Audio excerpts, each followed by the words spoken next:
It's time for the 2025 season preview of the GWS Giants. Stick around and enjoy.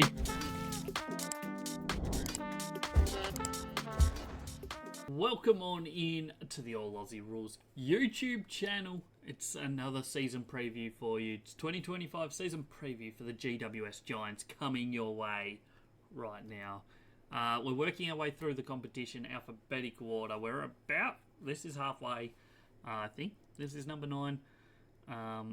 We're flying through them, in all honesty. We're going to continue one a day during the weekdays, all the way up till the Bulldogs just before the season starts. So stick around. Make sure you like, comment, and subscribe. As well as this, we do podcast episodes as well, so go check them out. They come live once a week at the moment, twice a week once season starts on the YouTube, on Spotify, and on Apple Podcasts. So go check all that out. Let's not waste any more time, though. Let's jump into GWS 2025. And to look ahead, first we must look behind us. 2024 season, GWS finished 4th on the ladder during the home and away season. Record of 15-8. They then went out in straight sets come finals time, and in both of those, they were up deep into the last quarter. So week 1 of the finals, they had to go to the SCG and play the top of the ladder Sydney Swans in the Battle for the Bridge version 3 of 2024, in which they lost all 3 of those in the end. They were up going into the last quarter. They were up a fair way through most of the last quarter. But Sydney just kept coming, and in the end, the class of summer Sydney midfielders just got them over the line. Meant that GWS hosted Brisbane in a semi-final and absolutely looked like they had that game run and won. They were up by 43 points in the third quarter, and at that point it looked like they were just going to cruise their way to a prelim final, which would have been hosted by Geelong down in Melbourne. But Brisbane just came back, just fought hard, and overran them in the end, and put a bit of a disappointing finish on GWS's season, in all honesty. They went from looking like they were going to make a prelim to going out in straight sets, which was hugely disappointing for the Giants. But on the reverse side was really positive for the Brisbane Lions. So if you look back over the last 5 years for GWS, 2023 was kind of the reverse. They made it into finals, but only just finishing 7th on the ladder, 13-10 record. They managed to win the elimination final. They then went on to win the semi-final in week 2 of the finals, and then they went into a prelim final at the MCG against Collingwood and almost won it. They lost it by less than a kick. They were in it all day. They were up at one stage quite comfortably. But just, really weird reverse, I guess. They nearly went all the way, whereas 2024 they kind of fell over themselves a bit. 2022 they finished 16th on the ladder, 6 wins, 16 losses. Very disappointing year that year for them. Going the year before, 2021 was the second of COVID years. They did pretty well. They finished 11-10-1. They made an elimination final against Sydney, which they won. That was down in Launceston. It was a 1-point victory to them. And then going back 2020, they went 8-9 in a short COVID season and finished 10th on the ladder. So a little bit hit and miss, I guess. 3 finals campaigns in 5 years.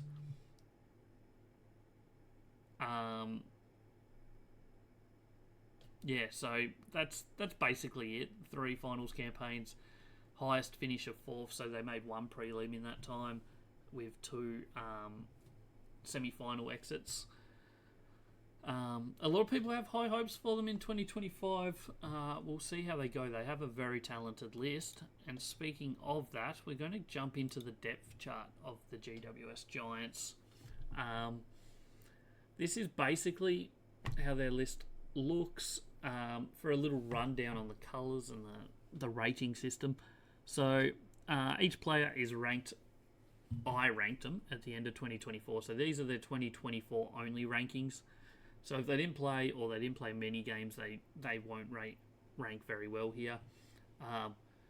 But yeah, every position, every player is ranked by position. Top 10% of that position are blue.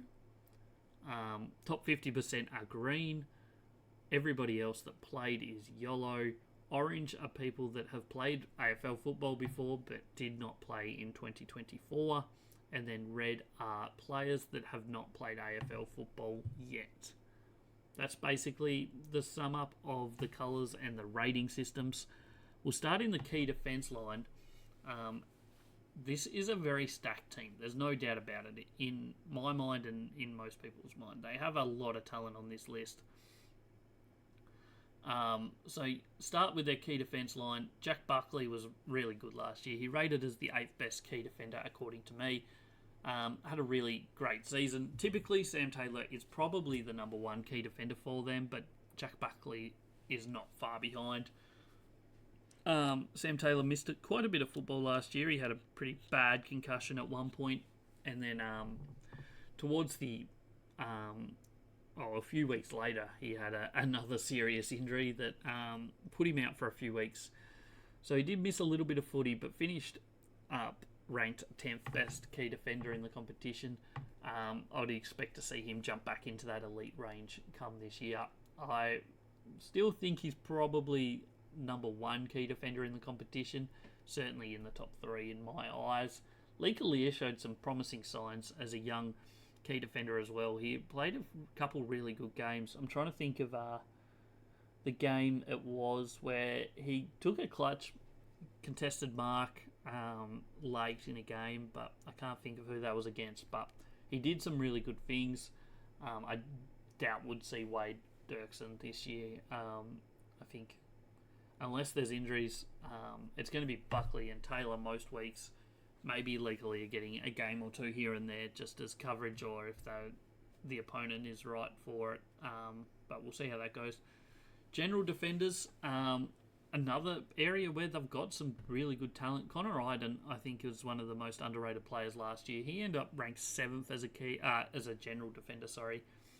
And in all honesty, of the top 15, he was by far the best defensive general defender. A lot of the others ranked highly play that more attacking, running role off halfback, whereas Connor Iden is a defence-first player, and he absolutely nailed that role in 2024. Lachie Whitfield is the opposite. He is that running defender. When he was let off the leash, he absolutely towed him up, got plenty of the ball, plenty of uncontested football. There were a few teams that found him out, though, kind of, by limiting his role, and when teams managed to do that, GWS certainly didn't look as good. They've also got Harry Himmelberg back there, absolutely a good ball user, good player. He's tall enough to be a key defender, but typically plays more as that running link player. Lockie Ash had a really good season. Joe Fonte didn't get a huge amount of game time or games, but I mean, he's certainly fifth in line in that list, I think. Josh Fahey didn't play last year, and then probably does work towards making a few games up this year, I'd imagine. And then Harrison Oliver is a rookie that hasn't played before. Moving on to the key forwards. Number one key forward, without doubt, in 2024 was Jesse Hogan. Won the Coleman, absolutely had a fantastic season. His best year by an absolute country mile. His one-on-one win percentage was way better than any other forward in the competition. And in all honesty, he is a major reason that they finished top four. Just his ability to change games up forward by taking a big contest mark was huge. You'd kick it to him, and half the time he's winning those contests, which is just huge. When he's not winning them, they also had plenty of good talent running around him to get the crumbs. So we'll get to them in a minute. Jake Riccardi, he was ranked 33 last year. He showed some good signs, but overall probably still has a little bit of work to do. Same can be said for Aaron Cadman, number 1 pick a couple years ago. I don't think we've seen the best of him yet. He's shown glimpses of some really good football, but we haven't got it for a full game yet, so we'll see if that comes this year. And Max Grudkowski, I doubt we'll see much of in 2025. General forwards, another role where they've got plenty of talent, and it's kind of got even better for them, in all honesty, in 2025. So Toby Green, he went from number 1 general forward to number 2 in my rankings. It wasn't his best year, but his best games were really great. He played an absolute best on ground performance against Gold Coast in gather round. I think he had something like, I couldn't tell you, 4 goals and 5 goal assists, or vice versa. It was a long time ago now, gather round, but he did have an outstanding game that day. Brett Daniels obviously had a really outstanding season. I brought in Jake Stringer, who kicked 40 goals last year in that Essendon forward line. So adding that to this team as well really does give them some good prospects. Darcy Jones last year was outstanding in his first year. Xavier O'Halloran showed glimpses without being outstanding. Callum Brown, first game of the year against Collingwood, he kicked 5 goals, I think, from memory. The rest of his season was certainly downhill from that. He still played his role most weeks, but his best game was by far his first game. Harvey Thomas was really good for most of the season. Toby McMullen and Connor Stone, more fringe-like players. They've got a bit of depth in there as well in that rookie list, in both their general forwards and midfielders. So I would expect that we'll probably see some of these young rookies in the general forward midfield range getting games this year, because while they do have plenty of top-end talent, any injuries is going to result in them needing to blood some young players, because they did lose quite a lot of depth through their team in the off-season. They lost quite a few players. So they lost Perryman to Collingwood. They lost Cumming and Peatling to Adelaide. I think they lost someone else. I can't think of anyone else off the top of my head. But so they did lose some depth from their list. There's no doubt about it. So there will be some young players getting games this year for them at some points. Their midfielders, Tom Green, absolutely an elite midfielder. Had another great season. His best is as good as anyone in the competition. He ended up ranked 9th as a midfielder for the year. And then the next range is pretty solid too. Josh Kelly was ranked 31. Finn Callahan was 53. Callum Ward was 64. And Stephen Caniglio missed a few games but was ranked 80. So they're all in the top half of the midfield position in the competition, which is a solid amount of midfielders. They probably want 1 or 2 more stepping up, whether that's Bedford moving into that top 50%, or Jacob Weir maybe, Ryan Angwin, or even one of the young rookies who haven't played yet, starting to develop into that sort of role in 2025. Ruck position, they're pretty content in this position as well. Kieran Briggs was ranked 6th last year in my rankings, which is really quite solid. He's a ruckman that gets clearances. He tackles pretty well. He's always in and around the ball, and he does his job. So he's a really good number 1 ruckman. The positive is they've also got Lockie Keefe as a backup ruckman. He's not someone that they want playing full-time ruck, because he's not probably a full-time ruckman anymore. But as a backup, he's pretty much perfect for that role, I think. And Nicholas Madden and Logan Smith are more players that we'll see in future years as backup ruckman, probably as Lockie Keefe retires or leaves.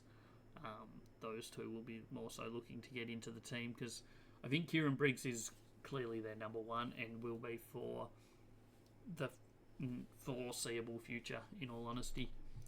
We'll jump now into their best 22 as a judge by me. I made this list quite a few weeks ago now. It's basically a month ago, slightly over a month ago. So things may have changed here or there, in all honesty, but we'll have a look at that as we go.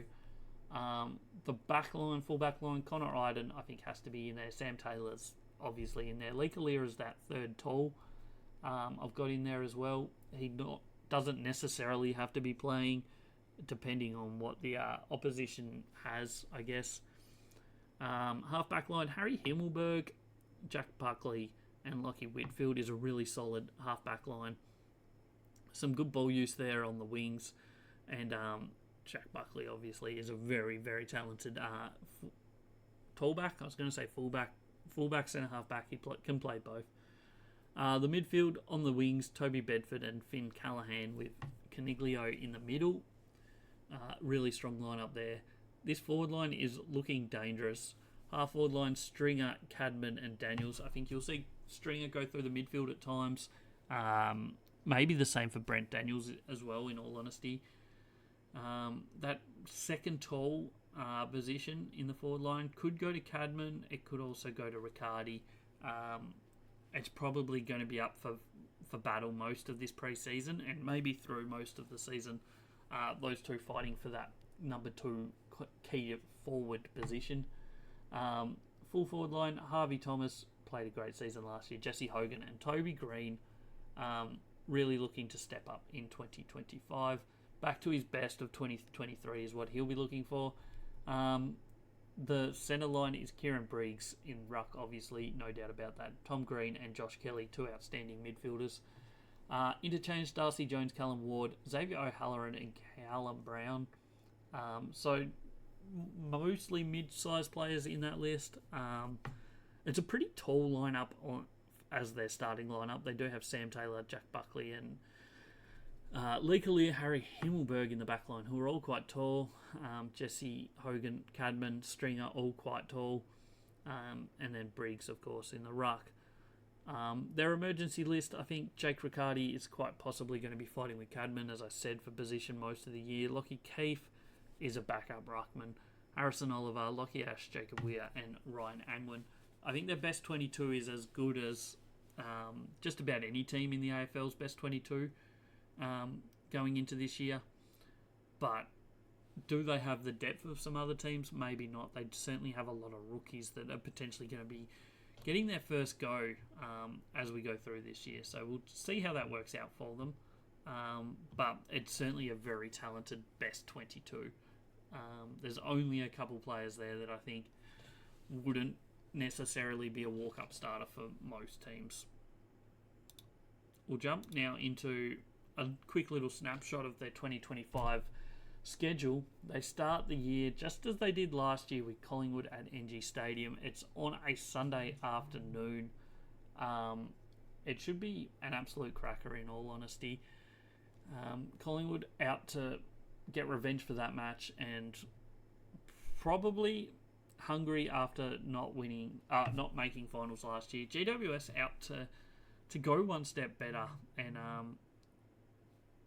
starting the season off is probably where they starting the season off well is where they need to be, really. A home game to start. This is where they need to make a mark. They're going to have bye in round 2 and also in round 16. Gather round, they're going to be playing St Kilda in round 5. Last year, those two teams had a cracking game against each other. It wasn't in gather round. I think it might have been at Manuka from memory in Canberra, but they had a cracking game where GWS were up by 30 points at three-quarter time. St Kilda came fighting back and almost got there, but GWS just held on. The teams that GWS are playing twice in 2025 include Geelong, Gold Coast, St Kilda, Sydney, West Coast and Western Bulldogs. What do we make of that? Well, Sydney, obviously, they lost a grand final. So that's one top 4 team there. Geelong also lost in a prelim final, so 2 top 4 teams that they play against twice. Obviously, Sydney, they play twice every year. One other finals team is Bulldogs, who just snuck into... Well, I mean, I think Bulldogs finished 6th, didn't they, on the ladder? And then lost first week against Hawthorn. But, so 3 finals teams, 3 non-finals teams, the 3 non-ones. Gold Coast, they play twice every year. And then we've also got St Kilda, who finished the season quite strongly. Had a really slow start to the season last year. And West Coast, who finished in the bottom three, and probably the one team here that looks more easy than others. However, it's never easy travelling to the West Coast and trying to get a win, just like it's not easy for West Coast to travel over to the East Coast and get a win. But I still feel like GWS are better than West Coast. Surely should take care of St Kilda and Gold Coast. The other three might be tough, although Bulldogs are debatable as well at the moment. So it's going to be an interesting season, in all honesty, for GWS. Where do I see them finishing this year? If they can stay fit and healthy, that's certainly going to be a team that contends deep into September. Keeping their best or close to their best team on the park is going to be crucial for them. It is crucial for all teams, in all honesty, but I think it's going to be very important this year, more so than ever before, I think, because there's probably 12, 13 teams that are fighting for like positions 3 through 15. So just having injuries at the wrong time for the wrong matchups might cost you a game or two, which puts you from 6th on the ladder down to 12th, in all honesty. 1 or 2 games could do that this year. So it's going to be important to stay healthy. I think if they do, they will certainly be playing finals. They're too good not to. Does Jesse Hogan have as good a season as he did last year? Who knows? His confidence is obviously now going to be up because he did play really well last year. He's shown that he can be an elite full forward. He's going to get more support up there this year. You'd expect Toby Green bounces back to his best or somewhere near there. Adding in Stringer adds another target in that forward line. All of a sudden, that forward line looks very, very dangerous. For opposition backlines to nullify all options is going to be really difficult. And if Jesse Hogan's clunking them, you can pretty much put a wrap on it. They're going to be very competitive and should finish top 4. Is that what I think they will? To be honest, I think they're a 5th through 8th team. On the law of averages, at their best, they're certainly a top 2 team. At their worst, maybe missing finals is how I see them. I think that's everything I have to say about GWS today. So don't forget to like the video if you enjoyed it. Thanks for tuning in this long. Hit that subscribe button. We're on the way. We're cruising. We're finally getting some good numbers there. So keep helping out with that. Let me know where you think GWS will finish in 2025. My voice is going all over the place. But we'll be back next week with some more previews. We'll have Hawthorn coming out next week. We'll also have Melbourne, North Melbourne. There's also going to be a podcast episode or 2. There's football is returning this weekend. Finally, we've got some actual practice games going on with the Indigenous game, All-Stars game on Saturday night, as well as the first of the Pracky games. So make sure you're subscribed. Don't miss any of the content. There's plenty coming all the way through to the start of the season, but also once the season starts, there's going to be plenty more good content. So thanks for tuning in, and I'll catch you on the next one.